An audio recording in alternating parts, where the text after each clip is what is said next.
cause and effect. We analyse what went right and what went wrong, as we discover that many outcomes can be predicted, planned for, and even prevented. I'm John Chidgey, and this is Causality.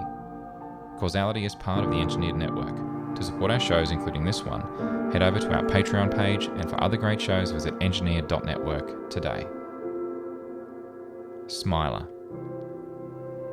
On the 2nd of June 2015, an incident occurred at the Alton Towers resort in Staffordshire, in the United Kingdom, on a roller coaster called the Smiler, where a fully loaded carriage crashed into another, injuring all on board and resulting in limb amputations for some of the victims.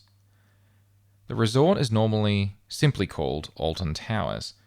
It includes a water park, a hotel, and several roller coaster attractions. The grounds themselves were originally a private estate. However, in 1860 they were open to the public as a fundraising measure. But it wasn't until 1980 that it was opened as a theme park. It's currently the second most visited theme park in the United Kingdom. The Smiler is a steel roller coaster that was built on the same area as the then decommissioned Black Hole coaster that had closed in 2005. And construction of the Smiler began in December 2012 by a German ride manufacturer, Gerstlauer. Originally intended to open in March 2013, construction delays pushed this back to mid-May 2013. However, during a press event run, a carriage of riders was stranded at the top of the lift hill, pushing the opening back another week and a half.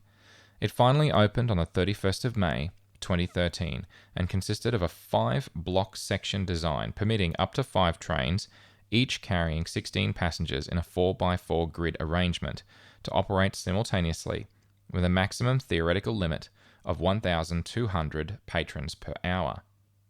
The ride was initially plagued with issues in the first 6 months of operating, including trains stalling, brake trigger malfunctions, a section of track began separating to a dangerous level, cracking in the ride support pylons, and 4 people were injured when they were struck by guide wheels that had detached from the chain guide during the lift hill ascent.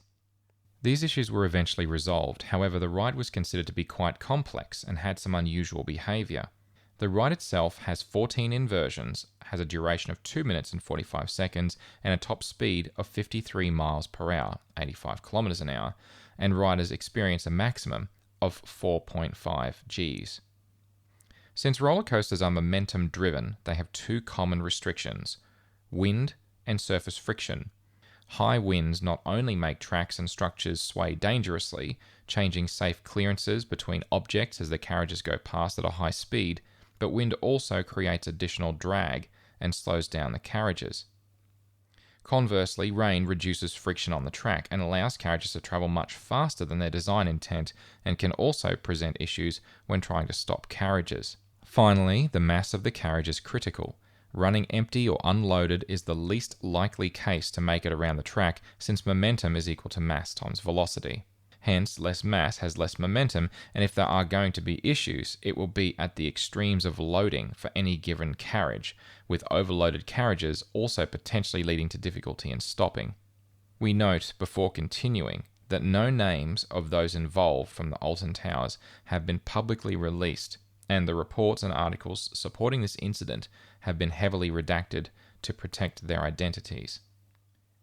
It was a windy day, and by lunchtime on the day of the incident, strong winds had forced the closure of the Skyride cable cars. Winds were gusting up to 46 miles per hour, which is 40 knots or 74 kilometers per hour at about 1 p.m. that afternoon, and that's strong enough to break small twigs from trees and present an impediment when trying to walk into it. Shortly after 1 p.m, the ride operator on the Smiler stopped the ride after completing its current cycles and closed the ride to investigate a warning light that persisted on the control panel. 2 ride engineers were called to investigate this warning light. Whilst the ride was empty, and due to the unusually high number of patrons in the theme park that day, a member of staff decided to add the 5th carriage into circulation on the track, as the ride had currently been operating with only 4 carriages that morning. Whilst the 5th carriage was being added, a process that took about 5 minutes, staff sent an empty carriage around the track. after clearing the warning light to confirm the ride was operating normally as is standard practice before restarting a ride for patrons to use. The empty carriage failed to make it up one of the inclines, triggering a new warning on the control panel. 2 different engineers were then sent to investigate that new issue. At 1:40 p.m, a second empty carriage was sent around the track. However, that train failed to make the incline and rolled a distance back down the track. At 1:42 p.m, it was sitting at a standstill in a valley between loops in a section known as the Cobra Roll. The ride was handed back to the operator, who began loading people into the next carriage. At 1:43 p.m, the first loaded carriage in nearly an hour started up the first lift hill, but stopped near the top. The ride's control system stopped the carriage from entering the next block section, indicating that there was a carriage in that block section ahead of it. One ride engineer counted the positions of 4 carriages on the track, unaware that there had been a 5th carriage added during the troubleshooting over the past 45 minutes. The 5th carriage was still sitting in a valley, and the operator could not see it clearly from their operating position or on any of the CCTV cameras fitted throughout the ride. At 1:51 p.m, satisfied that the block occupied indication was incorrect, the ride engineer went to the local block reset panel, and both they and the operator simultaneously pressed the safety reset buttons that cleared the interlock and allowed the loaded carriage to go over the top of the lift hill and enter the next block section. 25 seconds later, travelling at near top ride speed, the fully loaded carriage collided with the stationary empty carriage with a deafening bang. Onlookers caught some of the incident on their smartphone video camera. They couldn't see exactly what had happened, but the screams were clearly audible as people came to grips with what had happened. The set of carriages rocked back and forth up and down that section of track for over a minute until coming to a standstill. The damaged carriages were now stuck at an awkward angle and difficult to easily reach, as those severely injured lost large quantities of blood onto the ground below. The extent of the passengers' injuries was initially underestimated by the theme park staff as they attempted to access the carriages. It was 2:08 p.m. before the first emergency call to 999 was made, nearly 20 minutes later. The first paramedics arrived on the scene at 2:37 p.m, nearly 50 minutes after the incident. Police didn't arrive on the scene until 2:57 p.m. It took nearly 5 hours to release all of the passengers from the carriage. Vicky Balch and Leah Washington were seated in the front row of the carriage. They were both airlifted to hospital. Both required leg amputations, as the force of the impact had destroyed one of each of their legs beyond recovery. The HSE Health and Safety Executive issued a prohibition notice for the Smiler ride, and it was closed pending an investigation and for remedial action to be undertaken. The HSE commissioned Stephen Flanagan to provide a report investigating the incident, given his background and experience in safety engineering. The report was 254 pages long, of which the first 32 contained specific content, and was released internally on the 8th of October 2015. Copies, though heavily redacted, were obtained under the Freedom of Information Act in following months. In addition, the HSE pursued a criminal investigation on the actions of 2 employees, the ride operator and one of the ride engineers. So what went wrong? 4 of the engineers working to fix the ride on that day had never read nor seen the ride's operating instruction manual. 2 of the engineers had not even seen the ride's risk assessment, which summarizes the key potential high-risk aspects of the ride overall. The ride itself had a history of malfunctions and a large quantity of regular alarm indications on block faults.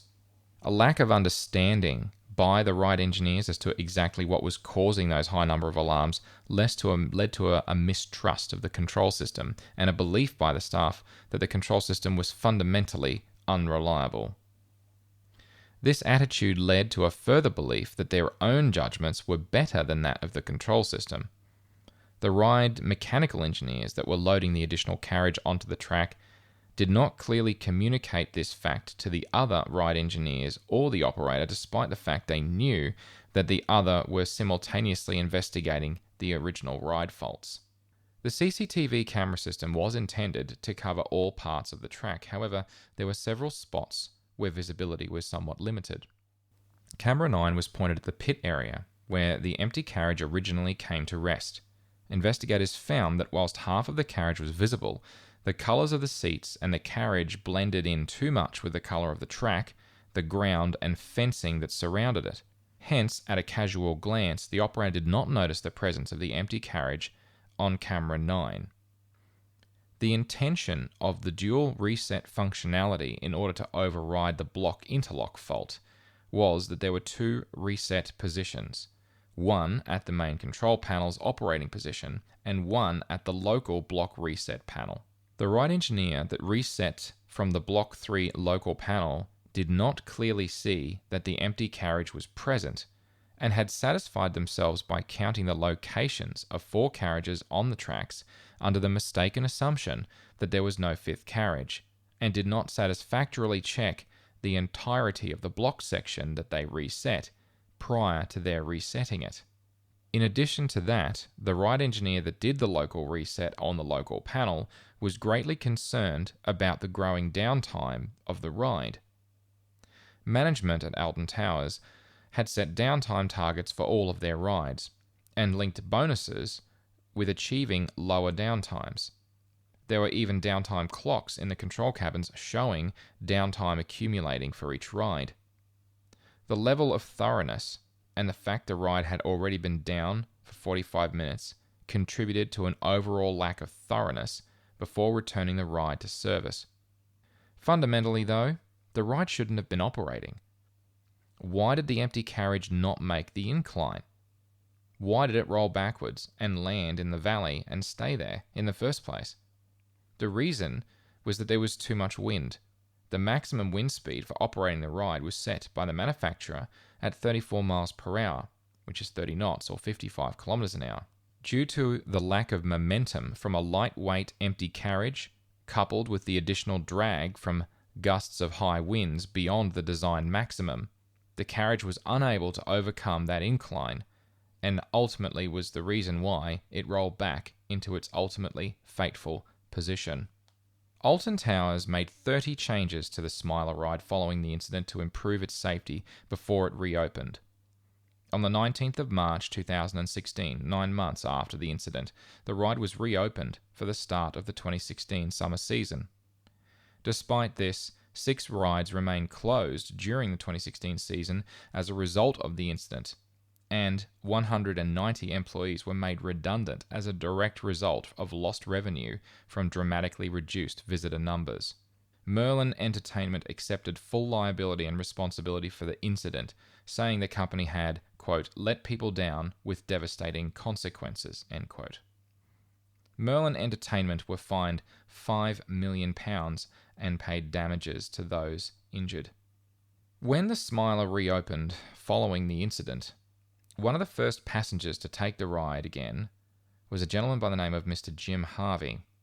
He was quoted by the BBC as saying the following: "You have to feel bad for the people that got hurt, but hundreds of accidents happen daily on the roads. There's not a nice way to say it, but accidents happen." Now, there's nothing particularly noteworthy about Mr. Harvey and what he said, but to me, it's maddening. Absolutely maddening that so many people think this way. There were 2 dismissals that he made in his interpretation of the events: equivalence and misclassification. So let's look at each of them.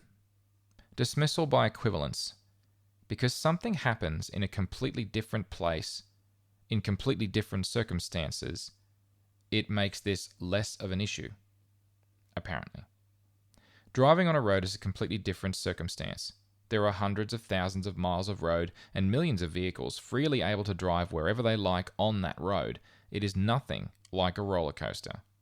Roller coasters are fixed to the ground. They can't move, and the carriages must follow the track.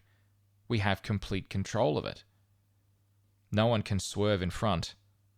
We program it using a control system to keep people safe. And it can, and it did, in this particular case, until a human bypassed it.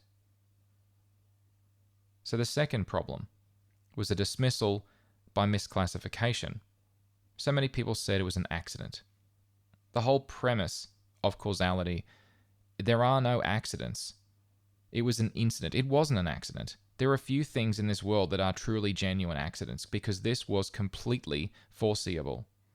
The ride designers put the local reset panel out in the field, away from the operator station, right next to the actual block section where the train would have been sitting. And that was done intentionally to ensure someone physically went out to look at that block section, to walk it from end to end, to confirm it was clear before they reset that alarm and that interlock.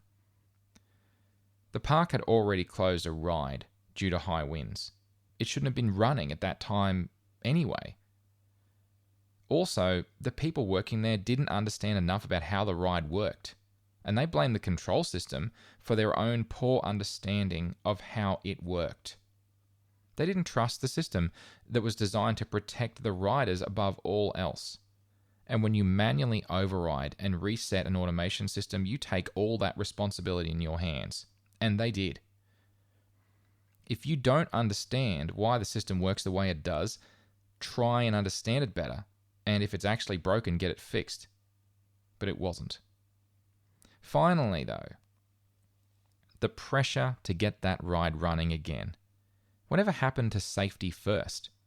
If you're so busy worrying about a stupid metric or a key performance indicator, a KPI for short, and you forget that people's lives are at stake, then you've lost it. If you're working for a company that pushes those sorts of KPIs without some kind of balance with safety, then you should not work for them. And if you're motivated by cutting corners to make money at the expense of others' safety, either directly or indirectly, maybe you need to have a good hard think about what motivates you. Because you could say, maybe, at least no one died in this incident. Technically true. Next time, though, they mightn't be that lucky, if you can even call it lucky. The cost of Vicky and Leah's artificial limbs, I think, significantly outweighed the extra 3 or 4 minutes that it would have taken for that engineer to walk the block section to confirm it was clear before hitting reset. Downtime metrics be damned.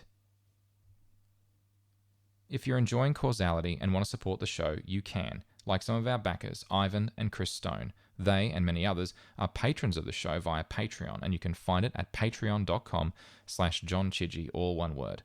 Patron rewards include a named thank you on the website, a named thank you at the end of episodes, access to pages of raw show notes, as well as ad-free, high-quality releases of every episode. There's a back catalogue of ad-free episodes available and a new Making an Episode tier as well, so if you'd like to contribute something, anything at all, there's lots of great rewards, and beyond that, it's all very much appreciated. Causality is part of the Engineered Network, and you can find it at engineered.network, and you can follow me on Mastodon at Chidgey at engineered.space, or for our shows on Twitter at engineered_net. This was Causality. I'm John Chidgey. Thanks for listening.